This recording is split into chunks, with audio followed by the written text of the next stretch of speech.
Winners win and losers lose. I want to synthesize this thought so that you can digest it in a very easy way. What do I mean by winners win and losers lose? I get asked this question all the time. I want to share it with you today. Winners are people that everything that they do, all the habits that they instill are the habits of a winner. A winner isn't a final product. A winner is a lifestyle. A winner is a concurrent set of actions that lead you to a final destination. Same way is for losers. Usually losers inhibit behaviors of losing people. Who they hang out with, what they eat, what they listen to, what they consume on a regular basis, how they think about themselves, how they view the world. They view everything through the lens of a loser. That's why they are where they are today. So when people come to me and they're like, Luke, why is my life shit? All I have to do is look at your action. How are you operating, dude? Most of you guys are operating at a 2 out of 10 and you're expecting a 10 out of 10 life. It's impossible. You want uphill results with downhill habits. It's not gonna fucking work, dude. You gotta level up. And that means understanding that if you follow a list of successful ingredients, you're gonna achieve success. If you're not motivated, it's for a few reasons. Either you don't like what you're doing, either you don't understand the mission as to why you're doing something. If your family's starving, if you have to feed your kids, dude, you'll get shit done. Most of you guys are comfortable, soft. They don't want it. You don't want it, dude. If you want it, you get up and do it. You do the things that you want to do. You put time into the things that you want to put time into. How is it that I can do all of these things? I'm committed. I'm committed to my goals. I can't cheat myself, bro. I'm done with the bullshit. I'm done with the self-sabotage. Like, dude, I'm here to win, not win against the world. I'm trying to beat myself. I beat myself every day. Conquer. Because if you can conquer yourself, you can conquer anyone. Because you're the most difficult enemy you will ever face. If you can conquer self, dude, you can build a multi-billion empire from the ground up. If you can literally commit to developing yourself full-time, dude, you can build an empire. What is holding you back? Nothing. Yourself, myself. So we gotta commit. Get it done. If I can do the 1,400 texts with tens of millions of dollars in the bank account, what is holding you back, mother? Like, all you have to do is show up and commit. You can't cheat it. You can't cheat it. Like, you could cheat your way through school. You could cheat your way through lying to your parents, but it's like fighting. It's like the gym. You got to show up. And if you don't show up, the moment that you have to prove yourself, you fall.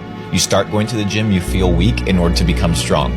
You go to the library, you read, you don't understand, you feel stupid in order to become smart. The process of discomfort is inevitable. You have to go through it. Most people have that initial feeling, that initial lack of self-belief, because they don't understand that they have to be humbled first in every aspect in order to grow. So you go to the gym, you feel like shit, that's a good thing. It just shows you that you need to improve. Most people go to the gym, feel like shit, never go back. Put on an oversized t-shirt. Problem covered. No, it's not the problem, it's not covered. You need to go through that parallel problem solving. You solve it, and then you get the reward. Every aspect of life has it. You can go from zero to hero, from peasant to king, if you change the way that you think. And if you don't know how to change the way that you think, begin to digest new information. Stay away from the haters, stay away from the losers, stay away from the people with weak minds and weak mentalities. And find those people that empower you. Find those people, elevate your spirit and your soul, and understand that your potential, my friend, is limitless. You, my friend, are limitless, but you must believe. You have to believe in yourself. You have to believe that it's possible, because you can create your reality. The perception that you have of the world, if you think there's only scarcity, there's no opportunity, that's how you are going to interact with reality. If you think that there's abundance, if you think that there's opportunity, then these things will manifest themselves to you. So you have to believe that you can, right? And the way that you believe, and the way that you can get to that state, because a lot of people are like, I have a lot of doubt. So do I. I have it all the time. Even if at these levels, right? You're doing 7-figure months. Dude, there's people doing 8-figure months. That's hard to fathom. That's hard to imagine. Yeah. But it's still possible. Yeah, of course. Is it difficult? Absolutely. But it's a mindset shift. The ingredient list is out there. You just got to be paying attention. You don't have to reinvent the fucking wheel. There have been successful people before you. There will be successful people after you. The question is, will you become successful? Will you instill the habits of a winning person? Will you embody the beliefs of a winning individual? Will you cut out the bullshit that makes you a loser? Or are you going to keep consuming and being like, oh, what's wrong with me? What's wrong with me? What's wrong is you're wrong. Your life is wrong. Everything you do, when the moment you wake up, you self-sabotage. You're setting yourself up for failure. And then you're asking why you suck at life. You suck at life because everything that you do is sucking and draining you away from your fullest potential. Focus on leveling up. Focus on winning. Every single action, everything that you do, focus on winning. Focus on becoming a champion. And you know what the outcome will be? You will become exactly what you put in. You will become the outcome of your actions. You will become the outcome of your decisions. I'm a winner. And I'm not a winner by what I've achieved. I'm a winner by what I do today. Not what I did yesterday, not by what I do tomorrow, not how you perceive me, but how I perceive myself. Did I cheat myself today? Or did I win? Did I beat myself at this game of life? That's all that matters. I ain't competing with you. I ain't competing with him, with her. I'm competing with myself. Winners win, losers lose. Every day is a chance to win or to lose. What you did yesterday in your business, what you did yesterday at the gym, what you did yesterday to level up in your knowledge or in your network doesn't really matter. Every single day you need to show up because you're only as good as your last shot. You're only as good as your last win. You're only as bad as your last loss. But every day the clock resets to reshape your future. The clock resets for you to reset the direction of your life. Every day is a new shot for you to change your life. Every day is a new shot for you to reinvent yourself. If you understand the power that when the sun comes up, it's a new opportunity for you to live your life, a new life of purpose, a new life of achievements, and a new life of success, you wake up with intention. Stop waking up like an accident. Start waking up with purpose and understand that nobody is coming to save you. Nobody in the world gives a fuck about your problems, and you, my friend, have to handle it yourself.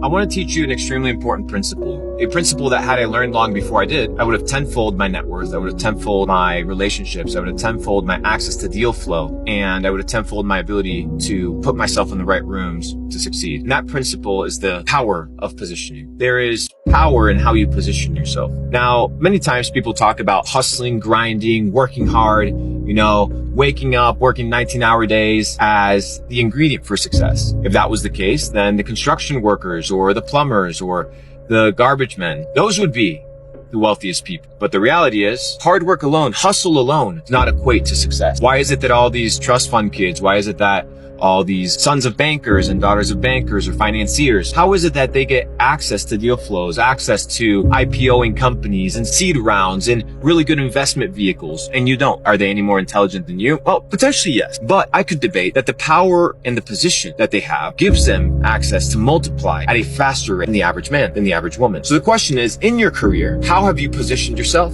to win? Or you're always constantly hustling and trying to find your ability to make a quick buck, or thinking that working hours equates to productivity. I know a lot of motherfuckers that work a lot and produce nothing. Practice, train, so that when the opportunity comes, through your positioning, you can actually deliver.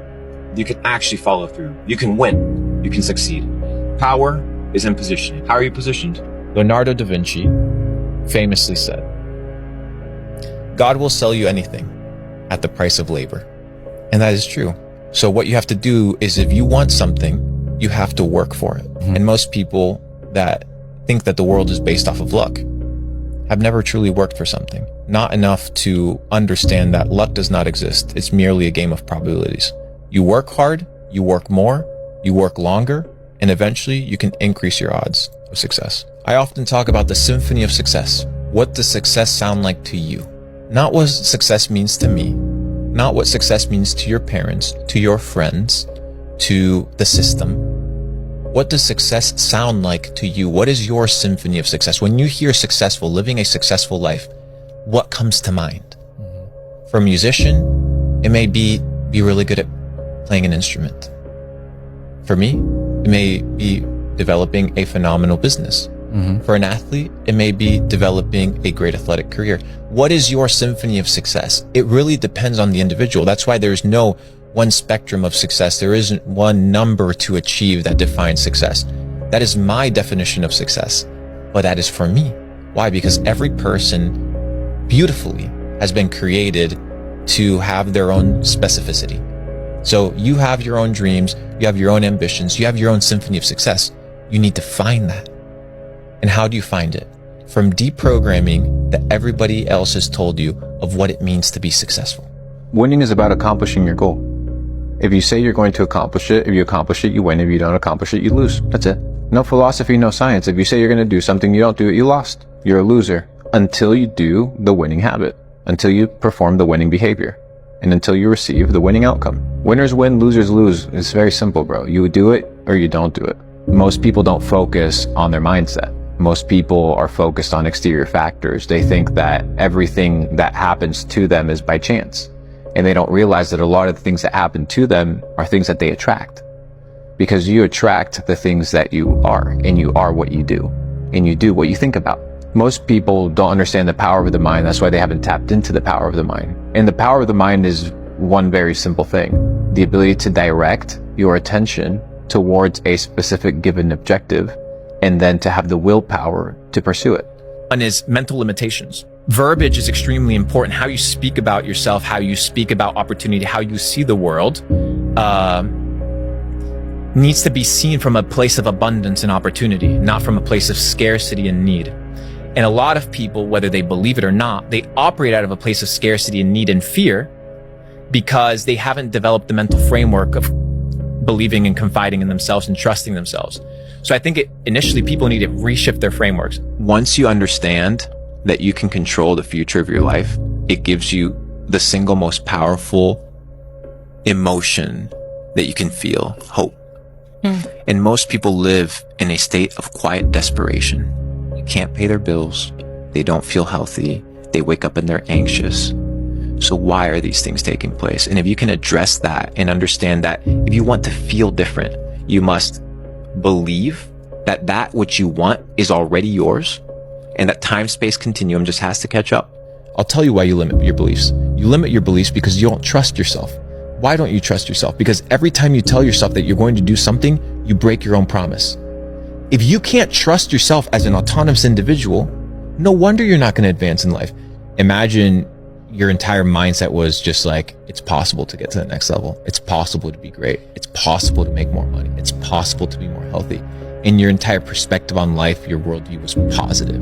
Even if you had to lie yourself into believing that. Sometimes you have to create a delusion that is so far out there that people will think you're crazy. You won't be remembered for the money that you make. Bro, you won't even be remembered. The businesses you build, they won't last. The customers that you serve, they're gonna die as well. The haters that you have, their opinions will die with them. The lovers that you have, their opinions will die with them. So there's nothing to accomplish beyond yourself means that your focus in life should be to develop and enjoy existence. How many people can say that they enjoy existence? Truly. Very few. That to me, my brother, is success.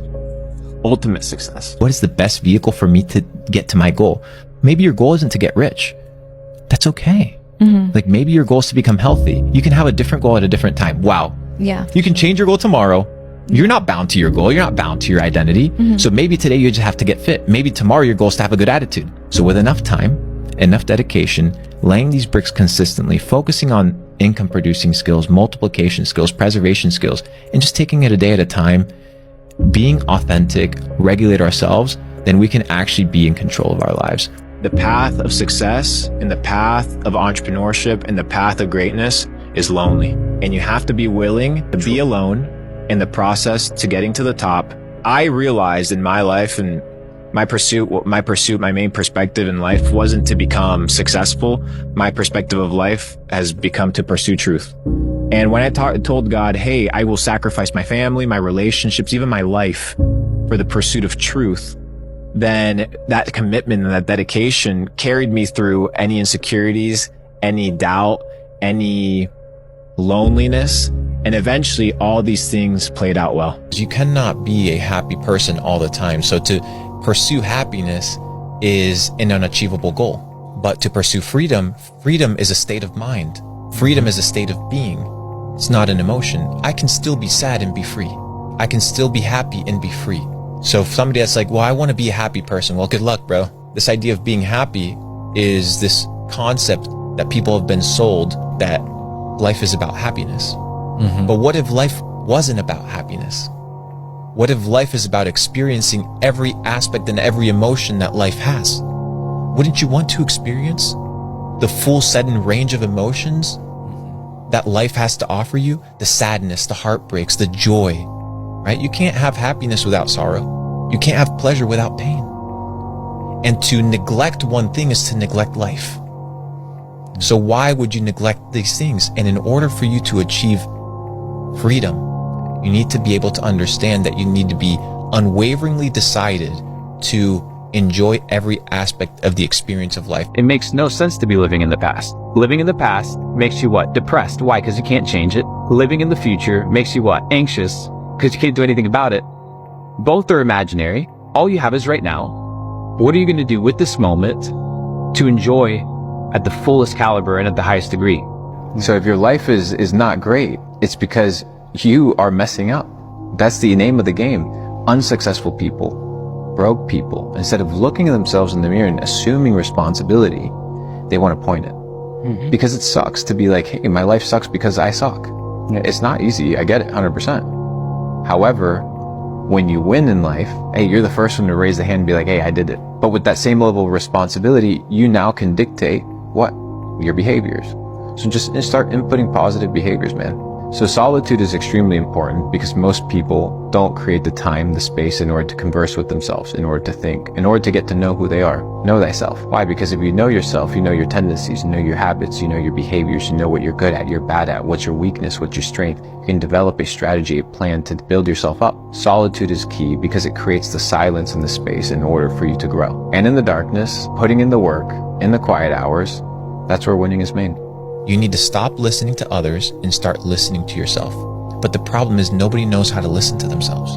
They're scrolling on TikTok, music on loud every day, when they're driving, fucking radio turned on, when they're home scrolling on their phones, when they ask for opinions, they ask for opinions from other people, they ain't even asking opinions from themselves. When was the last time you sat down and defined your symphony of success? What does success look like to you? To me, it's not having a ton of properties and living in a big fat box and having a ton of supercars. No, to me, it's freedom. And I found that early on. You have to sacrifice who you are today for who you want to become tomorrow. There's a verse in the Bible that says, when I became a man, I put away childish things. You can't become the best version of yourself unless you're willing to neglect who you are today, the bad habits, the bad friendships, the bad relationships, the bad ideas, the bad mindset. Because if you want to become a millionaire, if you want to become a person that's successful, if you want to develop a better physique, it will require sacrifice. And if you want to get to the next level, it'll cost you. There is a price to success. It hurts. If you're going to try and satisfy your soul with the things of this world, you will always fail. If you're going to satisfy it with luxury, what the fuck is luxury? What, a nicer watch, a nicer house, more cars, better food, more women. None of these things will satisfy. They may make you happy for a short period of time, but the void will still be there because the void is a spiritual void. You take none of it with you. You don't take the money. You don't take the success. You don't take the accolade. You take nothing. But what you will take was your devotion to God in check, how you treated other people. Did you love God more than you love the things that God gave you? And you will be tested with these things. So what I've come to realize is the most important thing for me is to develop myself. The more I develop, the more I understand, the more data sets I acquire, the better understanding I'm going to have as to how the world works.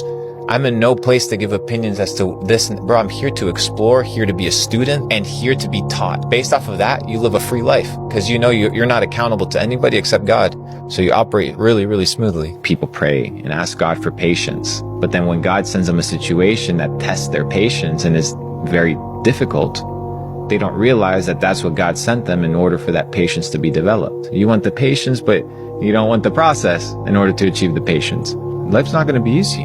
Welcome to the game. We're all playing it. Some people have different levels of suffering. Some people have more privilege. Some people have less privilege. It is what it is. So take the cards that you're dealt with, elevate your consciousness, be grateful that you have the opportunity to change your life. To somebody at their lowest moment right now watching this video, what do you say to them? There's only one way, one direction. If you're at the bottom, there's only one way. But you got to look up. And when you look up, there's somebody there waiting for you. His name is G.O.D. And he's there with a hand, reaching out, waiting for you to take control of your life. Because I learned one very important lesson. Your relationship with God is like that of a captain and a crew member. One rows, the other one steers. But it's very interesting because many times in our life we want to get confident and cocky and arrogant. And God says, I steer, but I do not row. We need to put in the work, and God will guide. And that's the greatest lesson I've learned. I need you guys here with intention, because all you need is one good shot. All you need is one good play for your life to change. That's the data set, baby.